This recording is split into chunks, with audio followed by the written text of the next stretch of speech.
বিশ্বের সবথেকে বড় ও হাঁসের ফার্ম রয়েছে চীনে, কিন্তু বাস্তবে চীনের মেগা হাঁসের ফার্মগুলো কোনো সাধারণ গ্রামীণ হাসপাতালের মতো না। এটা একদম আলাদা লেভেলের ইন্ডাস্ট্রি, যেখানে খোলা আকাশের নিচে লাখ লাখ হাঁস পালন করা হয়। এখানে হাঁস পালন মানে শুধু হাঁসকে খাবার দিয়ে বড় করা নয়, বরং এখানে হাঁসের জন্ম থেকে শুরু করে ডিম উৎপাদন, মাংস উৎপাদন, স্বাস্থ্য পরীক্ষা, পানির ব্যবস্থা, বাজারজাতকরণ সবকিছু চলে একদম কারখানার মতো সিস্টেমে। চীনের বড় হাঁসের ফার্মে পুরো কাজ শুরু হয় বিশাল ইনকিউবেটর ফ্যাক্টরি থেকে। এখানে একসাথে লাখ লাখ হাঁসের ডিম রাখা হয় ইনকিউবেশন মেশিনে। ডিমগুলো আগে পরিষ্কার ও জীবাণুমুক্ত করা হয়, তারপর নির্দিষ্ট তাপমাত্রা ও আর্দ্রতায় 28 দিনের মতো রাখা হয়।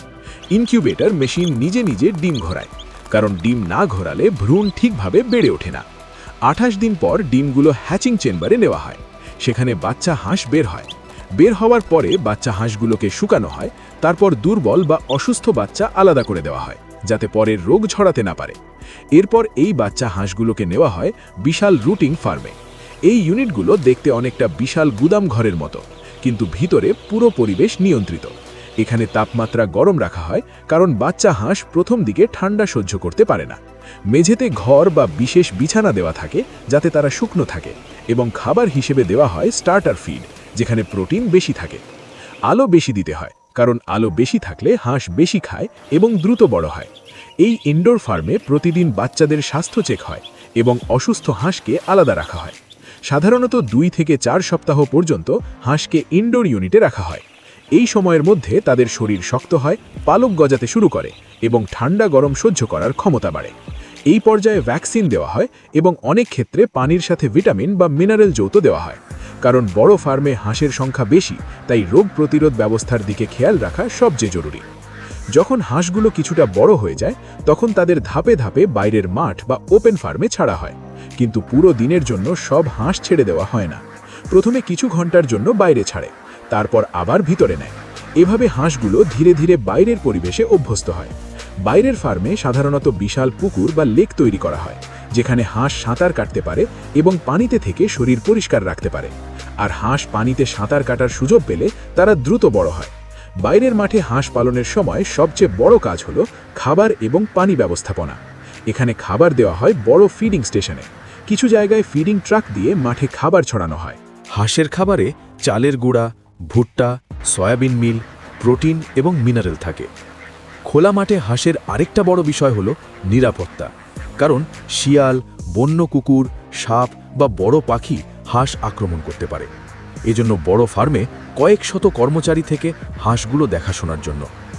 এখন ডিম উৎপাদনের ব্যাপারে, ডিম উৎপাদনের জন্য হাঁসগুলোকে আলাদা লেয়ার ইউনিট বা এগ ফ্যান ফিকশনে রাখা হয়। এখানে হাঁসের জন্য বিশেষ নেস্টিং বক্স বা ডিম পাড়ার জায়গা তৈরি করে। হাঁস সাধারণত সকালে ডিম দেয়, তাই প্রতিদিন নির্দিষ্ট সময় অনুযায়ী ডিম সংগ্রহ করা হয়। বর্তমানে হাতে হাতে ডিম সংগ্রহের পাশাপাশি অনেক জায়গায় কনভেয়ার সিস্টেম থাকে, যেখানে ডিম গড়িয়ে গড়িয়ে নিজে নিজেই সংগ্রহ লাইনে চলে আসে। ডিম সংগ্রহ হওয়ার পর সেগুলো সরাসরি ডিম প্রসেসিং ইউনিটে চলে যায়। সেখানে প্রথমে ডিম পরিষ্কার করা হয়, তারপর স্ক্যান করা হয় যাতে ভিতরে কোনো সমস্যা আছে কিনা তা বোঝা যায়। এরপর ডিমকে সাইজ অনুযায়ী গ্রেডিং করা হয়, ছোট, মাঝারি, বড় এইভাবে। তারপর ডিম প্যাকিং মেশিনে ঢুকে ট্রে বা কার্টুনে প্যাক হয়ে যায়। এই প্যাক করা ডিম সরাসরি সুপার শপ, পাইকারি বাজার বা এক্সপোর্টের জন্য পাঠানো হয়। যেসব হাঁস ডিম উৎপাদনের জন্য না, বরং মাংস উৎপাদনের জন্য পালন করা হয়, তাদেরকে নির্দিষ্ট বয়সে প্রসেসিং ফ্যাক্টরিতে পাঠানো হয়। সাধারণত 6 থেকে 8 সপ্তাহ বয়সের মধ্যে হাঁস বাজারে পাঠানোর জন্য প্রস্তুত হয়ে যায়, তবে এটা জাতের উপর নির্ভর করে। প্রসেসিং প্ল্যান্টে হাঁসকে প্রসেসিং করার পর পরিষ্কার করা হয়, তারপর মাংস আলাদা করা হয়। কিছু হাঁস পুরো অবস্থায় বিক্রি হয়, এগুলো ফ্রোজেন বা চিল অবস্থায় বাজারে যায়। হাঁসের ফার্মের আরেকটা বড় ইনকাম আসে হাঁসের পালক থেকে। হাঁসের পালক দিয়ে জ্যাকেট, কম্বল, বালিশ ইত্যাদি তৈরি করা হয়। তাই প্রসেসিং প্ল্যান্টে পালক আলাদা করে সংগ্রহ করা হয় এবং সেগুলো আলাদা ফ্যাক্টরিতে পাঠানো হয়। এভাবেই চীনের বিশাল হাঁসের ফার্মে পুরো সিস্টেমটা চলে, একদম ইন্ডাস্ট্রিয়াল চেইন হিসেবে। ইনকিউবেটর থেকে শুরু করে ইনডোর ব্রুডিং, তারপর ওপেন ফার্মে বড় করা, তারপর ডিম উৎপাদন বা মাংস উৎপাদন, এরপর ফ্যাক্টরি প্রসেসিং, প্যাকেজিং এবং এক্সপোর্ট, সবকিছু বিশাল নিয়মের মধ্যে চলে। এই ভিডিওটি আপনি কোথা থেকে দেখছেন জানিয়ে দিন কমেন্ট বক্সে। আপনার নাম বলা হবে পরবর্তী ভিডিওতে।